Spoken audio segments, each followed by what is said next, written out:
like cats. They're one of my favorite things to just look at and keep looking at. And boy, am I so glad that we invented them after I played all of these awesome cat games. God made Garfield Kart and gave up because even he knew that he could not improve upon perfection.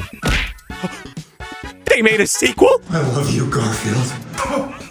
Anyways, I'm bored. Let's play Little Kitty, Big City. Little Kitty, Big City is a game about a cat that falls to his death from the top of an apartment building. Oh well. No, somehow he survives, and right away, the game begins. The whole point of the game is to get back to the top of the tower you fell from. Look at that big erect tower. I'm gonna get you back up there, kitty, if it's the last thing I do, damn it! You start off in some random alleyway, and right away, you're forced to learn all the controls of the game, which is a really intuitive start. Because I am dumb. Just thought you should know that. And yes, you really can just be a cat. That is so cute. Oh my goodness, I think I've discovered my true calling, art. The tutorial area is a lot of fun, and you eventually get to come back here and discover even more fun stuff. But I'm getting ahead of myself. As we make our way into the city, that's another cat. That's another cat.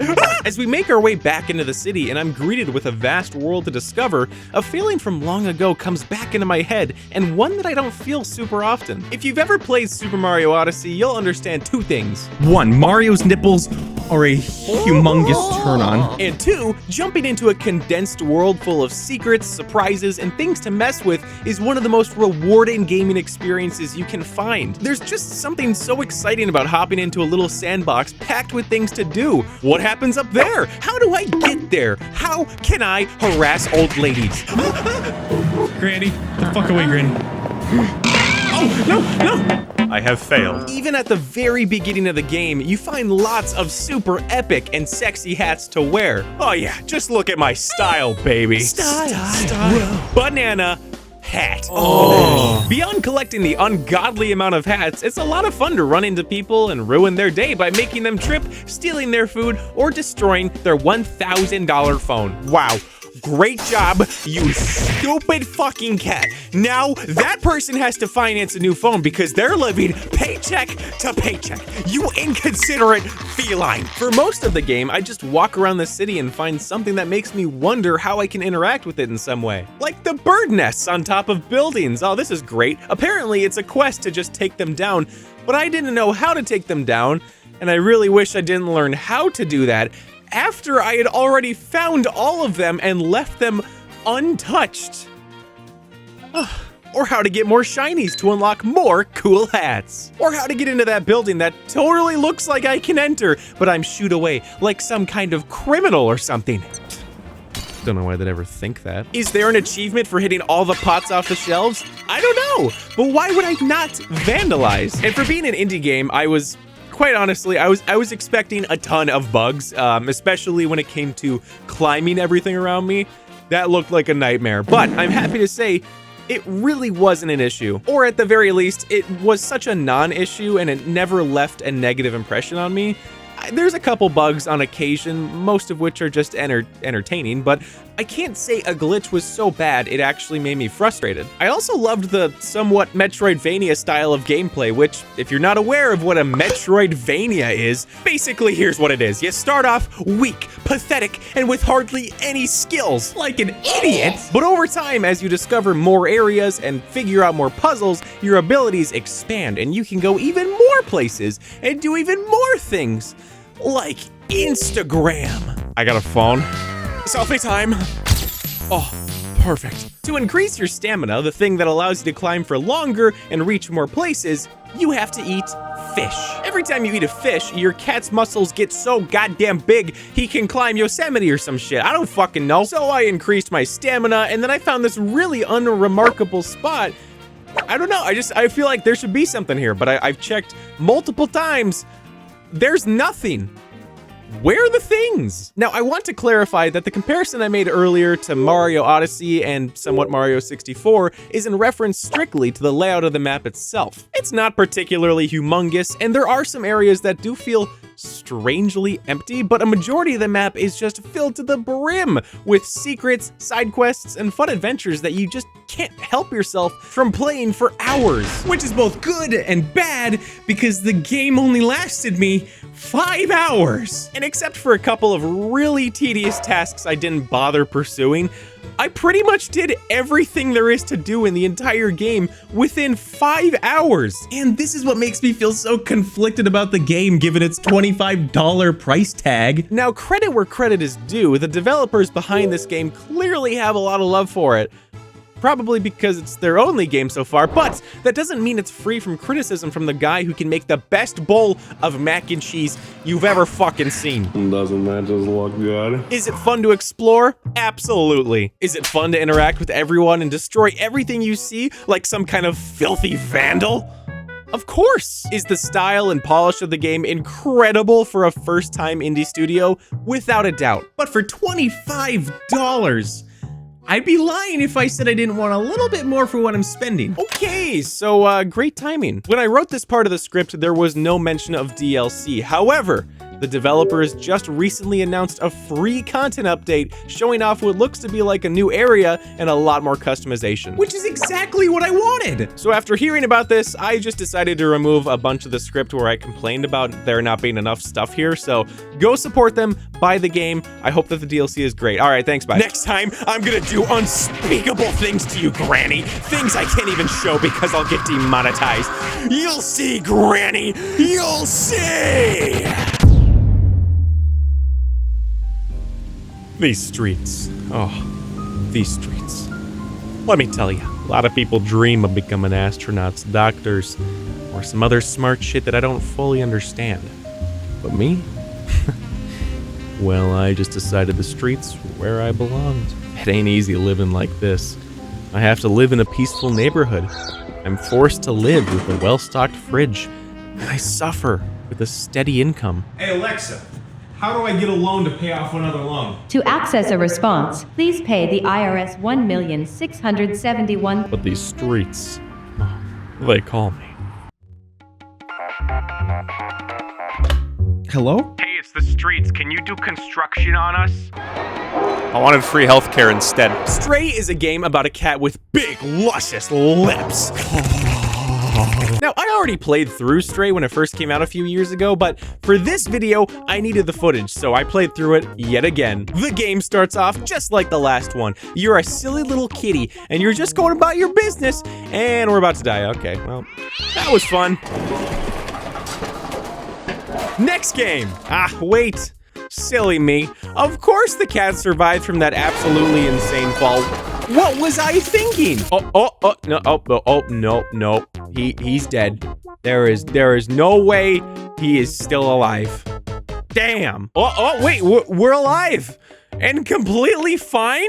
Let me repeat. The cat survived this with 0 injuries. All he had to do was take a freaking nap. I do that every day and my back still hurts. Back. Oh. Anyways, that intro sequence teaches you how to move around as a cat, which is pretty flawlessly made, just like the last game. Then you fall down, die, survive, and then the game really starts. We start to walk around and slowly make our way through this creepy area, following ominous arrows without a second thought, when suddenly... Hold up, gotta sharpen my claws. You know, why can't humans do human things in video games like cats can do cat things in video games? I want a button for opening the fridge and grabbing absolutely nothing. I want a button for scrolling through my phone. I want a button for itching that part of my back that I can't quite reach. Anyways, you follow the areas and whoa, robot. I am a murderer. We eventually keep going and stumble upon these blob things from Earthbound, and suddenly they give chase. For what it's worth, this has been a pretty solid way of introducing us to the world. I'm discovering the mechanics of the game and what we're trying to get back to, the outside, and this is all without using any dialogue, at least up until we meet our friend in their room. Wait. Holy shit! Check out the crib. We got the most efficient bathroom. Shit, wash, and shower all at the same time. Who needs art? That's too fancy. We got cow. Hell yeah. We put some things in some other things and boom, we found our new friend, a human who uploaded their brain to a computer named B12. He says he can't remember much, but that he wants to help us get out of here. So he jumps onto our back to help guide us in our journey. And oh God, why are you so heavy, dude? So B12 helps us interact with the world around us and maybe soon, people. Whoa, but first, cat in bucket. So this is the first city that you get to see in the game, and okay, dude, come on. I'm a fucking cat, just chill the fuck out. I freak everyone out, then the robot guard takes one look at me, just a silly little goober. And yeah, everything's fine now, I guess. Okay. Just to give you some context, apparently they were afraid of me because I supposedly resembled these fleshy things from the game called Zerks. I have no fucking idea how they do that. The Zerks were created by Nico Corp to eat away at the excessive amounts of trash humans produced. But after some time, the humans disappeared, which we don't know why, and the Zerks evolved to eat more than just trash, like metal and flesh, baby. They're the reason the city is inhospitable. Right now, we're in a safe spot of the city, blocking areas where Zerks might be able to get in. This city is only inhabited by these silly little robots who reminisce over the humans that used to live here, imitating their lifestyle and conversations. I wonder if they bang. Anyways, the city is pretty fun to explore and has such a good vibe, just like the last game. But I gotta be completely honest, it does leave a lot to be desired. This game is fairly linear with not much room to do side quests, if at all. You can run around, sure, but nobody asks you to do anything other than the main plot.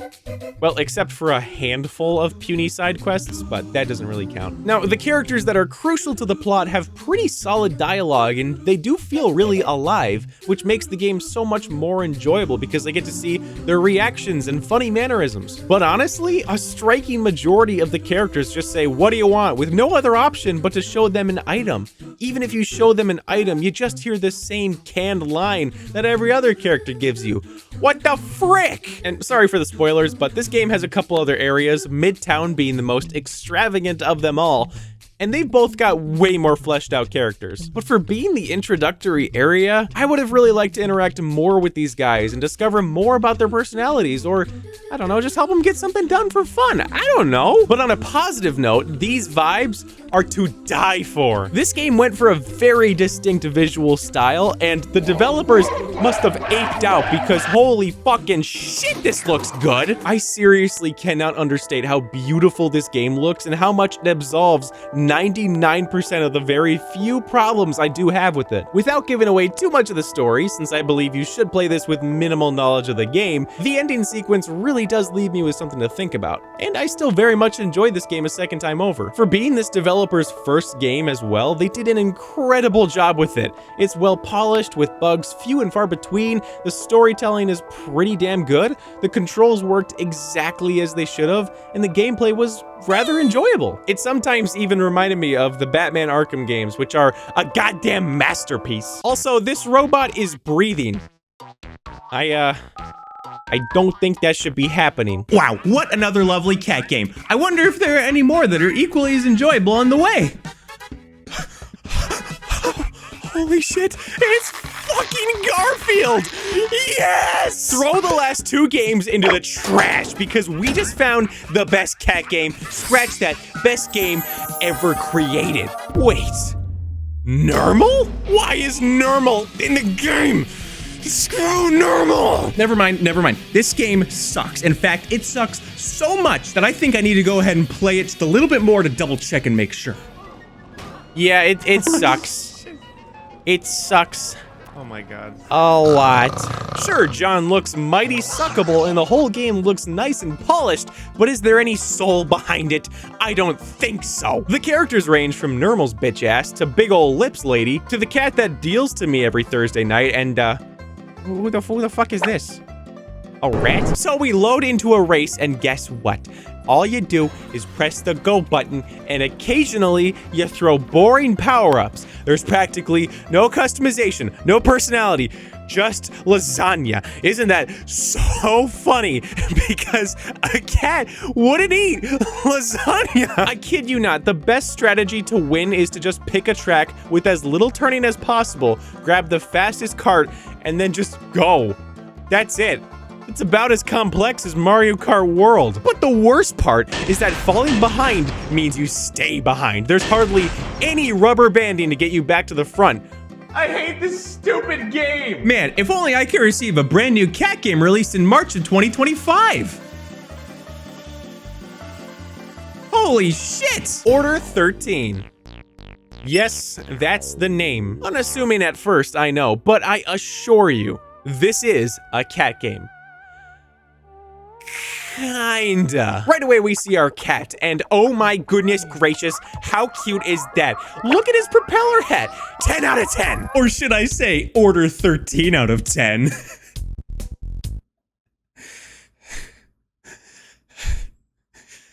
On top of choosing an awesome hat, you can also pick your breed of cat, which shockingly some of the other games don't allow you to do. So naturally, I picked the one cat breed that I'm able to force into this video against her will. Say hi to Skippy. Going into this game, I didn't really have a clue what it would be. I just bought it because it had a cat on it. I spend my money wisely, thank you very much. So when I start the game, it tells me I got a quota to reach. $75. I don't know what I'm even doing, game. Maybe some direction, perchance? Well, the game won't give us a very good description off the bat, and my cat died of sadness on day 1? What the heck? All right, let's try it one more time. Okay. Basically, all you gotta do is log in, print an order, memorize where it's located and the passcode to unlock it, and then venture out into the dark, scary warehouse with no bathroom breaks. Once you find the right pallet, you unlock it, you grab the item, and you run back to your hideout. Once you're back, you throw the item in a box with some packing peanuts, you slap some tape on it, hit it with the label, and you're done. Ship it away. You can basically do this as many times as you want given your speed. However, this is where our little guy comes in. You see that bar right there? Well, that's your kitty cat's happiness bar. Whenever you leave the little guy and run out into the warehouse, the happiness depletes, and if you stay out too long and it hits 0, the cat freaking dies. But there is plenty of happiness to go around, so you can go past the quota each night to buy upgrades with cash money. How do you go past the quota? Well, you just keep fulfilling orders. What's the big deal? Is that blood? Oh, man, this is suspicious. Is that flesh? Oh man, oh god. I'm getting nervous. Yep, nope. This guy isn't, he's not looking too good. We've got to be in an Amazon warehouse right now. Honestly, I think I'm starting to get into the swing of things. I'm packing orders, shipping cheap garbage overseas. I'm petting my cat. Man, life could not get any better. What the fuck is that? What the fuck is that? Oh shit, look at that ass. Let me get a squeeze. Got ass, girl. Oh shit. Worth it. So yeah, I'm a little bit of a pussy cat, and I didn't get very far in this game. Okay, it's very scary, and I don't want to be bullied in my comment section. But also, this is hardly a cat game. Needless to say, it didn't hold my attention for very long. This kind of gameplay just isn't really something I care for. But I did like the Polaroid picture the cat took of himself. All right, we got one more game, and needless to say, I'm gonna touch you. Kit.io. Kitty-o. I need to take over the city, okay? And to do that, I need to get a cat army built up so I can fuck it up. Kitty-o is simple. You start as a cat and you walk around to get more cat. And eventually, you come across other cat with cats. And if you have more cats, then you take their cats. Do you understand? If you've ever played Agario, you've played Kitty-o. It's just substantially worse. The menu doesn't even work. There's no back button. Boy, is it great being a cat, huh, folks? Anyways, I think I'm almost ready to become a cat. So what I'm gonna do is I'm gonna go observe one in the wild and report back my findings. I'll be right back.